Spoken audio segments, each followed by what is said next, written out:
आपके अपने YouTube channel परीक्षा प्रदेश में आपका स्वागत करता हूं। आप लोगों से निवेदन है कि यदि आप लोगों ने इस चैनल को सब्सक्राइब नहीं किया है तो चैनल को सब्सक्राइब कर लें और इसके बेल आइकन को प्रेस कर दें, जिससे कि सबसे पहले वीडियो आपको प्राप्त हो और आप इसका लाभ उठा सकें।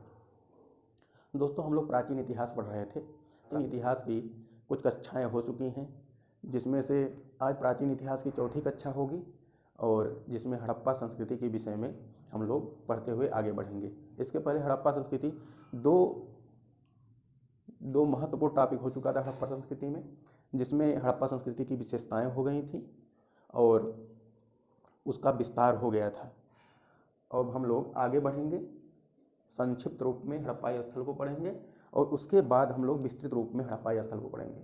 विस्तृत रूप में मतलब पहले तो इनको पढ़ लेंगे संक्षिप्त रूप में, उसके बाद इनके बारे में डीपली ज्ञान हम लोग प्राप्त करेंगे और बहुत अच्छी तरीके से सीखेंगे। दोस्तों, आप लोग निसंदेह बिना किसी संकोच के इस YouTube चैनल पर आइए और पढ़िए दोस्तों, आपको मज़ा आ जाएगा। चलिए दोस्तों, हम लोग आगे बढ़ते हैं और महत्वपूर्ण हड़प्पा स्थल की ओर और उसकी आपको सैर कराते हैं। तो देखते हैं दोस्तों, स्थल, खोजकर्ता और समय। तो कौन से स्थल हैं, इसका खोज किसने किया था और किस समय में किया था, ये भी देखेंगे। तो दोस्तों, सबसे पहला हड़प्पा स्थल जो कि हड़प्पा के नाम से जाना जाता है, जिसकी खोज दयाराम साहनी ने की थी 1921 ईस्वी में। फिर दूसरा है मोहनजोदड़ो नाम से एक मूवी भी आई थी दोस्तों, जिसे मोहनजोदारो के नाम से जाना जाता था। वही बात है कि उसी स्थल के बारे में ये बताया गया है। तो मोहनजोदाड़ो, इसकी खोज रखालदास बनर्जी जी ने की थी 1922 ईस्वी में, जबकि चहुदड़ो की खोज MG मजुमदार जी ने 1930 ईस्वी में इसकी खुदाई करवाई थी। चौथी कोटदीजी एक हड़प्पाई स्थल है जिसकी खोज ध्रुवे ने 1935 ईस्वी में की थी। रंगपुर की खोज MS वत्स ने 1935 ईस्वी में, जबकि कालीबंगा की खोज अमलानंद घोष जी ने 1952 ईस्वी में की थी। रोपण की खोज YD शर्मा ने 1953 में और लोथल, जिसे मिनी हड़प्पा के नाम से भी जाना जाता है, RS राव ने 1954 ईस्वी में इसकी खोज की थी दोस्तों। और अगला स्थल है आलमगीरपुर, जो हड़प्पाई स्थल का सबसे पूर्वी स्थल है, जिसे जो है यज्ञदत्त शर्मा ने इसकी खोज की थी और 1958 ईस्वी में। धौलावीरा की खोज रविंद्र सिंह बिष्ट जी ने 1960 ईस्वी में और जगपत जोशी ने 1964 ईस्वी में, जबकि राखीगढ़ी जो हड़प्पाई स्थल का सबसे बड़ा स्थल है दोस्तों, इसकी खोज सूरजभान ने 1969 ईस्वी में की थी। बनावली अगला स्थल दोस्तों, बनावली की खोज RS बिष्ट ने 1973 ईस्वी में, जबकि मेहरगढ़ बहुत ही महत्वपूर्ण स्थल है दोस्तों, मेहरगढ़, जिसकी खोज फ्रांकोइस जागीरे ने की थी 1974 ईस्वी में। इनके साथ इनकी पत्नी का नाम भी जोड़ा गया था, जिनका नाम कैथरीन था। इनको भी बताया जाता है कि दोनों लोगों ने मिल करके इसकी खोज की थी। दैमाबाद जो सबसे दक्षिणतम हड़प्पाई स्थल है, जिसे RS राव ने 1974 ईस्वी में खोजा था। सभी स्थलों के बारे में हम लोग बहुत ही विस्तृत ढंग से पढ़ेंगे दोस्तों। अब हम लोग सबसे पहले हड़प्पा स्थल के बारे में पढ़ेंगे, जिसकी खोज दयाराम साहनी जी ने की थी। स्थल देखते हैं दोस्तों, तो हड़प्पा स्थल की खोज अभी हम लोगों ने पढ़ा कि 1921 ईस्वी में दयाराम साहनी ने की थी। तो अब इसके बारे में जानेंगे कि यह कहाँ स्थित है हड़प्पा स्थल, और इसमें खुदाई के उपरांत जो भी चीज़ें मिली थी वो हम लोग विस्तृत रूप से पढ़ेंगे दोस्तों। तो देखिए दोस्तों कि हड़प्पा स्थल इस समय वर्तमान पाकिस्तान में स्थित है, जो रावी नदी के तट पर अवस्थित है। पंजाब के मोंटगोमरी जिला में हड़प्पा स्थल स्थित है दोस्तों। पंजाब के मोंटगोमरी जिला में रावी नदी के तट पर और वर्तमान पाकिस्तान में हड़प्पा स्थल स्थित है। और रही बात पुरातात्विक प्राप्तियां की, तो इसमें क्या पुरातात्विक वस्तुएं प्राप्त हुई थी, जिसमें देखा जाए तो विशाल चबूतरों वाले 6 अन्नागारों की 2 कतारें पाई गई थी। अन्नागार वे होते हैं जिसमें जो है सिंधु घाटी के लोग अपने अन्न को सुरक्षित रखते थे, मतलब कोल्ड स्टोरेज की तरह। तो उसे अन्नागार कहते हैं। मतलब अपने जो उनका गेहूँ धान ये सब हो रहा था अन्नागारों में रखते थे, इसका साक्ष्य मिला है। और मिला था कि लिंग और योनि जो कि पाषाण के बने थे, पत्थर के बने थे, उनका प्रतीक मिला था। लकड़ी के ओखल में गेहूं और जौ मिला था हड़प्पा से, और पासा मिला था, और ताम्रतुला मतलब ताम्र का जो है तराजू मिला था, और दर्पण भी यहीं से प्राप्त हुआ था। कांस्य धातु की बनी हिरण का पीछा करते हुए कुत्ते की मूर्ति भी दिखाई गई है हड़प्पा स्थल से। लाल बलुआ पत्थर से बना पुरुष का धड़ दिखाया गया है। मतलब ये सब पुरातात्विक प्राप्तियां हैं और इन्हें याद करना बहुत ही महत्वपूर्ण है दोस्तों।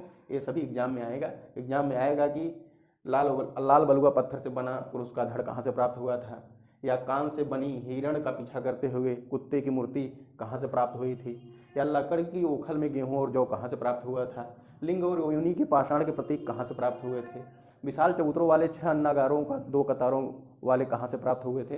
दोस्तों तो ये सब एग्जाम में पूछेगा, आप लोगों को ध्यान से पढ़ करके इसे बार बार वीडियो को देख करके इसे रट लीजिए दोस्तों। अब हम लोग दोस्तों नेक्स्ट स्लाइड में मोहनजोदड़ो के बारे में पढ़ेंगे। मोहनजोदड़ो में दोस्तों, मोहनजोदड़ो की खोज हम लोग पढ़े हैं कि 1922 ईस्वी में रखाल दास बनर्जी ने किया था। तो यह स्थित कहाँ पर है मोहनजोदड़ो? इस समय मोहनजोदड़ो की अवस्थिति सिंध प्रदेश का लारकाना जिला, ये लारकाना जिला जो सिंध प्रदेश का है, यह सिंधु नदी के तट पर स्थित है, जो वर्तमान पाकिस्तान में इस समय अवस्थित है। इसमें कौन कौन सी पुरातात्विक प्राप्तियां हुई थी देखते हैं दोस्तों। और पहले सबसे महत्वपूर्ण यह है कि पुरातात्विक प्राप्तियों में विशाल स्नानागार, जहाँ पर स्नानागार का मतलब होता है नहाने वाला, स्विमिंग पूल जिसे बोलते हैं इंग्लिश में, विशाल स्नानागार प्राप्त हुआ था, जिसकी लंबाई 45.7 मीटर और चौड़ाई 15.23 मीटर होती थी दोस्तों। और दाढ़ी वाले पुजारी की एक मूर्ति भी प्राप्त हुई है यहाँ से, दाढ़ी वाले पुजारी की एक मूर्ति भी प्राप्त हुई है। जो सबसे ज़्यादा क्वेश्चन पूछा जाता है दोस्तों नर्तकी का, नर्तकी की प्रसिद्ध कांस्य की मूर्ति, मतलब कांसे से बनी प्रसिद्ध नर्तकी की मूर्ति मोहनजोदड़ो से ही प्राप्त हुई थी दोस्तों, सबसे ज़्यादा क्वेश्चन पूछा जाता है। पशुपति की मोहर बहुत ही महत्वपूर्ण क्वेश्चन है मोहनजोदड़ो से। पशुपतिनाथ की जो है मोहर प्राप्त हुई है यहाँ से। और वर्गाकार सभा भवन, यहाँ पर एक महत्वपूर्ण बात यह है कि वर्गाकार सभा भवन यहीं से प्राप्त हुआ था, जिसकी लंबाई और चौड़ाई बराबर थी। वर्गाकार मतलब जितनी लंबाई होती है उतनी चौड़ाई होती है, तो वर्गाकार 27 मीटर गुणे 27 मीटर की वर्गाकार सभा भवन प्राप्त हुआ था। सभा भवन का नाम उसे देखने के बाद किसने उसका नाम सभा भवन रखा था? उनका नाम मार्टिन व्हीलर था दोस्तों, मार्टिन व्हीलर था। जबकि जॉन मार्शल जो थे उसे चैत्य भवन कहा करते थे। ये मोहनजोदड़ो के विषय में विस्तृत जानकारी हुई दोस्तों। अब हम लोग नेक्स्ट स्थल के विषय में पढ़ेंगे नेक्स्ट स्लाइड में। तो अगला स्थल है दोस्तों धौलावीरा, जिसकी खोज अरविंद सिंह बिष्ट ने 1960 ईस्वी में की थी, और इसकी अवस्थिति गुजरात राज्य के कच्छ जिले में है। इसमें कौन कौन सी प्राप्तियां हुई थी, पुरातात्विक प्राप्तियां कौन कौन सी हुई थी? तो विशाल पानी के कुंड, बड़े बड़े पानी के कुंड होते थे, जिसमें जो है पानी भरा हुआ होता था, और लोग बहुत अच्छी तरीके से यूज करते थे। इसलिए लोगों ने देख करके, वैज्ञानिकों ने यह बताया कि यहाँ के लोग पानी का बहुत ज़्यादा दोहन करते थे। और यहाँ पर खेल के मैदान का साक्ष्य मिला है दोस्तों, जिसे हम लोग स्टेडियम कहते हैं। और नदियों के किनारे ये लोग तटबंध बनाए थे। ऐसा प्रतीत होता था कि जब नदियों में बाढ़ आती है तो उससे बचने के लिए ये लोग बांध का इस्तेमाल करते थे। अब नेक्स्ट स्थल है सुरकोतड़ा की खोज जगपत जोशी जी ने 1964 ईस्वी में की थी। यह भी गुजरात के कच्छ में भी स्थित है। यहाँ से महत्वपूर्ण क्वेश्चन है दोस्तों, ये बहुत ही महत्वपूर्ण क्वेश्चन है दोस्त।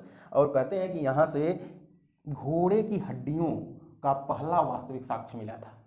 घोड़े की हड्डियों, इससे यह पता चलता है कि उस समय घोड़े भी सिंधु घाटी सभ्यता में थे। अब नेक्स्ट स्थल की ओर बढ़ते हैं दोस्तों। हम लोग लोथल के विषय में पढ़ेंगे।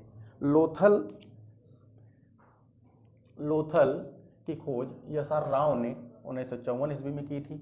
इसकी स्थिति की बात करें तो यह गुजरात के अहमदाबाद जिले में साबरमती के तट पर अवस्थित है।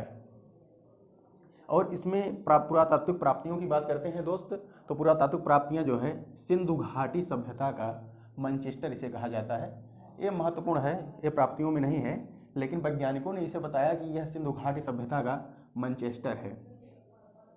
और समुद्र व्यापार के लिए वैज्ञानिकों ने बताया कि समुद्र व्यापार के लिए इसे बंदरगाह के रूप में प्रयोग किया जाता था। और गोदीवाड़ा दोस्तों, गोदीवाड़ा का मतलब है जहाँ पर जहाज बनाए जाते हैं। जहाज रानी उद्योग एक प्रकार से मान लीजिए यहाँ पर होता था, और जहाज यहाँ पर खड़े भी होते थे और जहाज आते जाते भी थे। तो यहाँ पर जहाज बनाने का कारखाना भी था, जिसे डॉकयार्ड बोलते हैं। इसका भी साक्ष्य प्राप्त हुआ था। और धान की भूसी का साक्ष्य यहाँ से प्राप्त होता है दोस्तों, धान की भूसी। और अग्निवेदिकाएं जिसमें जो है हवन कुंड जिसे बोलते हैं हम लोग, वो यहाँ से प्राप्त हुए थे। और चित्रित मृदभांड, हम पिछली वीडियो में थोड़ी सी मिस्टेक हो गई थी, टंग स्लिप कर गया था मेरा कि मृदभांड का मतलब होता है मिट्टी के उपकरण। नहीं दोस्तों, मिट्टी के उपकरण नहीं होता है, मिट्टी के बर्तन होता है। मृदभांड का मतलब मिट्टी के बर्तन होता है। और यहाँ से जो मृदभांड प्राप्त हुए थे वो बड़े ही सुंदर चित्रित किए गए हुए थे। और आधुनिक शतरंज का जो है साक्ष्य भी मिलता है, जो हम लोग शतरंज खेलते हैं उसका भी साक्ष्य यहाँ से लोथल से प्राप्त होता है दोस्तों। 45 डिग्री, 90 डिग्री और 180 डिग्री के कोण को मापने वाला उपकरण प्राप्त हुआ था यहाँ से। और घोड़े और जहाज की आकृतियाँ भी यहीं से प्राप्त हुई थी दोस्तों। क्लास को इसी पर समाप्त करते हैं दोस्तों। अब अगली क्लास आप लोगों को कल देखने को मिलेगी और उसमें और भी चर्चे होंगे हड़प्पा स्थल के बारे में। धन्यवाद दोस्तों।